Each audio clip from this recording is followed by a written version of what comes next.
Well, hey friends, so good to see you in the kitchen with me today. If you're new here, my name's Angela. I'm the Inquisitive Farm Wife, and I'm so excited that you stumbled across my channel. I hope you'll stick around for a while and become part of the Farm Wife fam. Those of you who've been around a while, you're probably wondering, what are we going to do today? We're going to make supper, and we're going to make it fast, but slow. And how are we going to do that? We are going to use some of our home canned goods, and we're going to cook it in the crock pot because it is fall and it is that season for me. I've got to go and help the boys out in the field. I'm going to run that grain cart, but they're going to want to eat when they get back home too. So let's put together a quick supper that everyone loves, sloppy joes. But we're going to do it a most unique and different way, because how other way would it be done here on the farm? Let's get to it. Let's get busy. Grab yourself. Well, today I'm using 3 pounds of hamburger. I'll meet you at the stovetop. I'm not sure if I'm going to actually put this in under pumpkin palooza or not, because I only used a small amount of pumpkin. But you know what? I just might go ahead and add this in. I know every Tuesday, Monday, Tuesday, the first of the week, I'm going to have a definite pumpkin themed recipe. But you know what?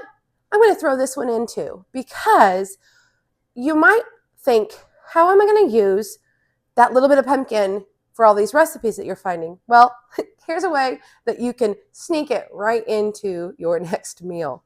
Think spaghetti sauce.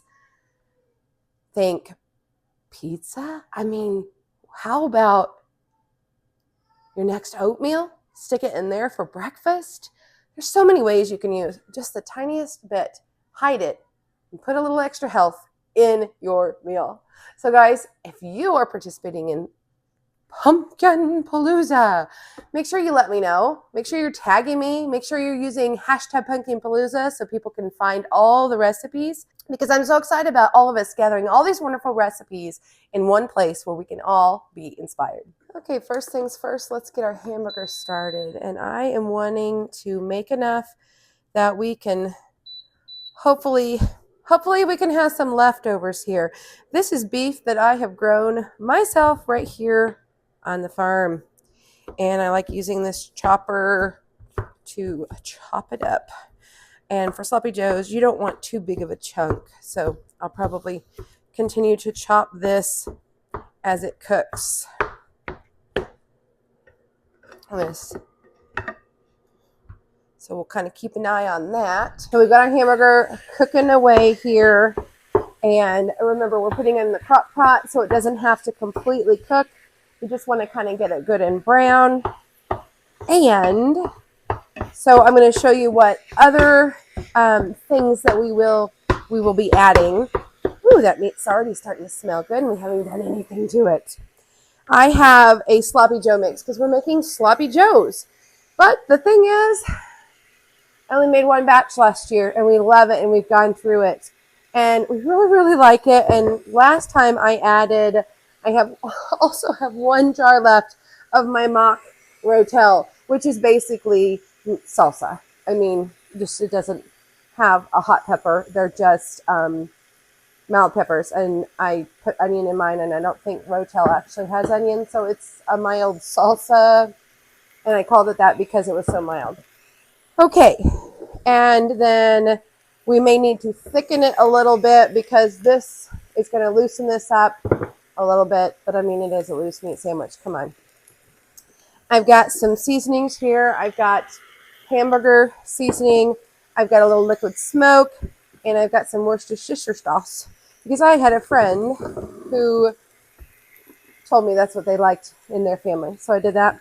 And I've got some ketchup, and I've got a little fall secret ingredient, pumpkin.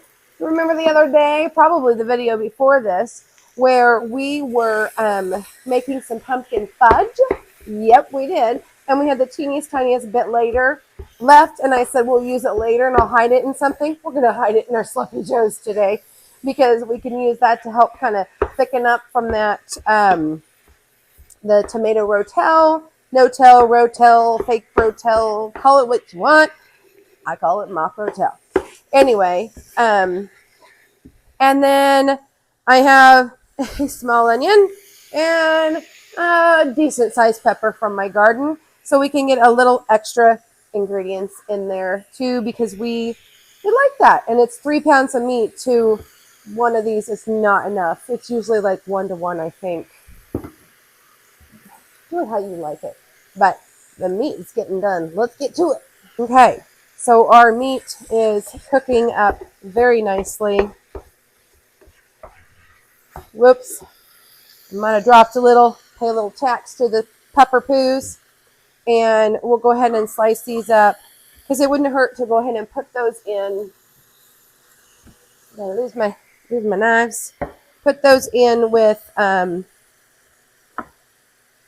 while our meat's cooking. It wouldn't hurt to soften it up a little bit. Actually, I'm not going to. I'm not going to do it. I'm going to put it straight into the crock pot because I kind of want it to not be overdone because the stuff we've canned is. So scratch that idea. We're just going to put this right into the crock pot and just dice it whatever size you want. I'm going to get these seeds off of here. I made a nice proper mess here with all of that because that's, I guess, how I do things, huh? Okay, our meat is coming along pretty good. I was going to add some seasonings to it, but I don't think I want to until after I have drained it because we're going to want to drain some of that fat off. But I'm going to go ahead and salt it good. That'll help bring out some more of that moisture, and it'll, just flavor it up good too. And it wouldn't hurt to put pepper in. My husband loves pepper, so I'm sure he'd appreciate if I put that in there even in this stage. They say season every step, season as you cook, season as you go, whatever. Okay, but I'm seeing, there's definitely some grease in there. I don't know if you saw it, I had started out the pan with some because I had the 3 pounds. I thought I might need a little. I put in a little fat to start with. So I'm going to have to pull that right back out. But that's okay. So while that's cooking, let's focus on getting these, diced up well. Just however you like to consume them. Whatever size works for you and your family. Isn't this a cute little pepper, though? I'm kind of proud.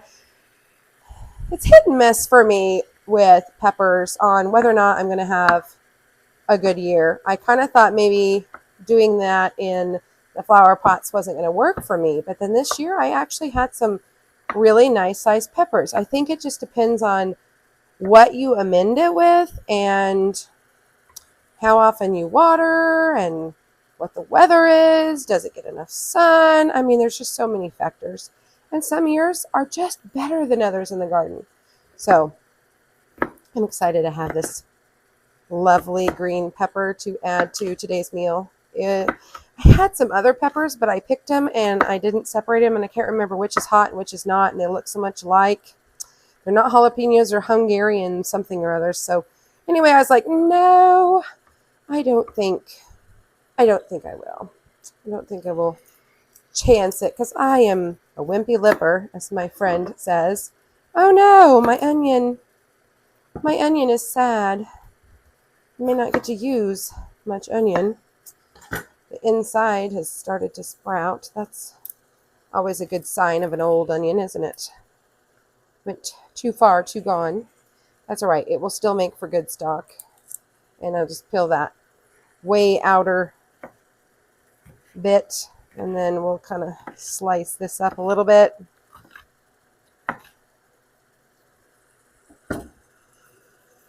And then I'll turn it so that the slice can become a dice. I don't know if you have picky people in your family. Sometimes you have to hide the veggies, Certain veggies I certainly try to hide because just the sound of it, they're like, ew, and I'm like, really, it's not. It's not. Let's go ahead. I think this meat is cooked enough. A little pink is not going to hurt anything. It's going to finish cooking in the crock pot. We basically, okay, we can shut this off now. We're just kind of browning it, giving it a head start. It's going to cook on high for like 4 to 6 hours in the crock pot. So I'm going to go ahead and drain all that off. Get as much as that out of there we can. And I think now we're going to go get out our crock pot. That's right. Crock pot time. So let's add our meat into our crock pot. See, we didn't want all that in there. Yuck. And I'm going to squirt this with a good heap of ketchup. This is going to be kind of a thickener like a tomato paste would be, but it's going to add a little sweetness too. And I want to add just the teeniest amount of liquid smoke, like 1/8 of a teaspoon, just to give it a little extra something something. And then a few dashes of the Worcestershire sauce, because we do like that. And I don't think, you have to be careful canning with it, I think. And then we're going to add some hamburger seasoning. It's kind of a grill seasoning, but we like it on just about all of our hamburger. So this is going to give a nice base flavor. We'll go ahead and throw in those peppers and onions. And then I've got my spatula that I have for my pumpkin, but I'm going to go ahead and mix this up just to get a good start on those seasonings. I didn't want too much liquid in there. I want to see how this hamburger is going to look, how much of it I've got. Oh, this looks good. This looks really good. I'm going to sneak in this. Let's see how much of this we've got. I'm guessing there's going to be maybe 1/3 of a cup. Isn't this funny? Do you think they'll notice? Do you think they'll figure out what I did? This is funny to me. All right. So let's take a minute and look at our sloppy Joe mix.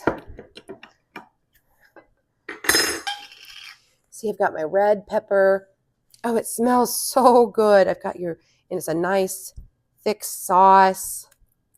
Oh, isn't this beautiful? Oh, it smells so good, guys. If you have not made your own sloppy Joe sauce, I encourage you. I've got a video. I'll post it, and I'll share with you how I made this. I'm pretty sure it was in the Ball book. It was in one of my canning books.